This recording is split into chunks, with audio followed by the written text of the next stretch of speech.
WhatsApp guys, welcome to today's update video. आज की इस अपडेट वीडियो में आपसे बात करने वाला हूँ। इस ट्रेड में मुझे 1400 पॉइंट्स का प्रॉफिट दिखने के बाद भी ये ट्रेड मैंने ब्रेक इवन पे क्यों क्लोज किया, ये ट्रेड ब्रेक इवन पे क्यों क्लोज हुआ, जबकि इसमें मुझे 140% का प्रॉफिट दिखा था। तो उसके साथ ही साथ मैं आपसे बात करने वाला हूँ इस लेवल पे लॉन्ग का ट्रेड लेने के पीछे मेरा क्या सिंपल सा लॉजिक था।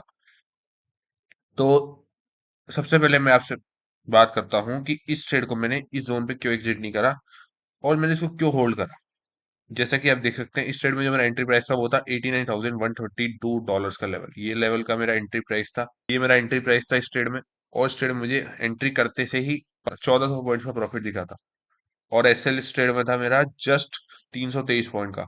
1:4.5 का रिस्क रिवॉर्ड था इस ट्रेड में मेरा। लेकिन उसके बावजूद भी ये ट्रेड मेरा ब्रेक इवन पे क्यों क्लोज हुआ, तो उसके पीछे बहुत ही सिंपल लॉजिक था कि मैं वेट कर रहा था बिटकॉइन इस हाई को टेस्ट करेगा, एक बार इस रेजिस्टेंस जोन को टेस्ट करेगा। मुझे ये तो पता था कि बिटकॉइन यहाँ कहीं से रिवर्सल लेगा, लेकिन मुझे उम्मीद थी कि एक बार इस हाई की लिक्विडिटी लेगा और यहाँ पे जो सेलर्स है उनका एसएल लेगा, उसके बाद ये नीचे जाएगा। मुझे पता था ये डाउनफॉल इसमें आएगा बड़ा, लेकिन मैं वेट कर रहा था इस हाई के टेस्ट होने का और हाई कन्विक्शन के साथ मैं बैठा था कि ये हाई एक बार टेस्ट होके रहेगा। लेकिन जैसा कि आप देख सकते हैं, मार्केट बिल्कुल हमारे अपोजिट गया। इधर से ये वापस रिवर्सल लिया, डबल बॉटम टाइप का पैटर्न बना के लोअर टाइम फ्रेम पे, उसके बाद ये पूरा ही गिर गया।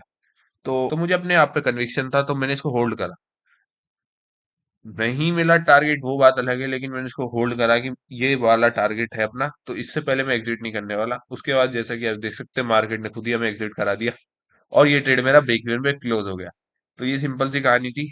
1400 पॉइंट्स का प्रॉफिट दिखने के बाद भी ये ट्रेड मेरा -5% पे क्लोज हुआ। इस ट्रेड के ब्रेक इवन पे क्लोज होने का जरा भी दुख नहीं है, क्योंकि मुझे पता है यहाँ कहीं पे कहीं ना कहीं तो मैं प्रॉफिट बना ही लूंगा। मार्केट में बहुत अपॉर्चुनिटीज मिलती है डेली। एक ट्रेड ब्रेक इवन पे क्लोज हो भी जाए तो भी कोई दिक्कत नहीं है। और ऐसा भी नहीं है कि एक बार ये ट्रेड मेरा ब्रेक इवन के आसपास आ गया उसके बाद भी मैं इसको होल्ड करूं, जबरदस्ती यहाँ पे इमोशनल हो जाऊं। कई लोग ईगो पे ले लेते हैं कि यहाँ से रिवर्स होगा, यहाँ से रिवर्स होगा, और उसके बाद वो पोजीशन पे एवरेज भी करते रहते हैं। एक बार उनका प्रॉफिट दिखता है तो उनको लगता है यहाँ से ही रिवर्स होगा, या फिर एटलीस्ट उतना प्रॉफिट दिखाया तभी एग्जिट करेंगे। यहाँ से रिवर्स होगा, यहाँ से रिवर्स होगा, ऐसे वो अपनी ईगो पे ले लेते हैं और उस पोजीशन में और ज्यादा ऐड करते रहते हैं, इमोशनली कनेक्ट हो जाते हैं ट्रेड से, उसको एग्जिट नहीं कर पाते टाइम पे। जैसा कि आप देख सकते हैं, अगर मैं इसको एग्जिट नहीं करता तो उसके बाद भी 1600 पॉइंट्स और गिरा है, यानी ट्रेड में मेरा लॉस ही था। तो ये था इस ट्रेड को एग्जिट ना करने के पीछे का लॉजिक। अब मैं आपसे बात करता हूँ इस ट्रेड की एंट्री के पीछे क्या लॉजिक था, क्योंकि जैसा कि आप देख सकते हैं, एंट्री तो बहुत बढ़िया थी इस ट्रेड में। एक बार भी हमारी कैंडल अगेंस्ट नहीं गई, जाते से एक प्रॉफिट हो गया। इस ट्रेड में एंटर करते ही हमें 1500 पॉइंट्स का प्रॉफिट हुआ कुछ ही कैंडल्स में। तो एंट्री के पीछे का लॉजिक बताता हूँ। एंट्री का लॉजिक था, अगर इस लो से स्टॉप तक फिबोनाची ड्रॉ करूं, जैसे कि आप देख सकते हैं इस बॉटम से स्टॉप तक अगर आप फिबोनाची ड्रॉ करेंगे तो ये जो जोन है ये था 0.5 का फिबोनाची का लेवल।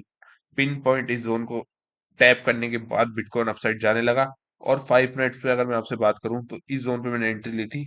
जब यहाँ पे ये रुकने लगा तो मुझे कन्विक्शन मिल गया कि ये यहाँ से अपसाइड जाने वाला है। और इस ट्रेड में छोटा सा एसएल था इस वीक के नीचे। रिस्क रिवॉर्ड अच्छा था, तो मैंने इस लेवल पे लॉन्ग का ट्रेड एग्जीक्यूट करा। टीपी वन हो सकता था ये वाले, ऐसा भी हो सकता था कि मैं हाफ यहाँ पे एग्जिट कर जाऊं और हाफ को मैं बड़े टारगेट्स तक होल्ड करूं, लेकिन मैं पूरा होल्ड करना पसंद करता हूं, तो मैंने इसको एग्जिट नहीं करा, वो बात अलग है। इस ट्रेड में प्रॉफिट अच्छा खासा दिखा था।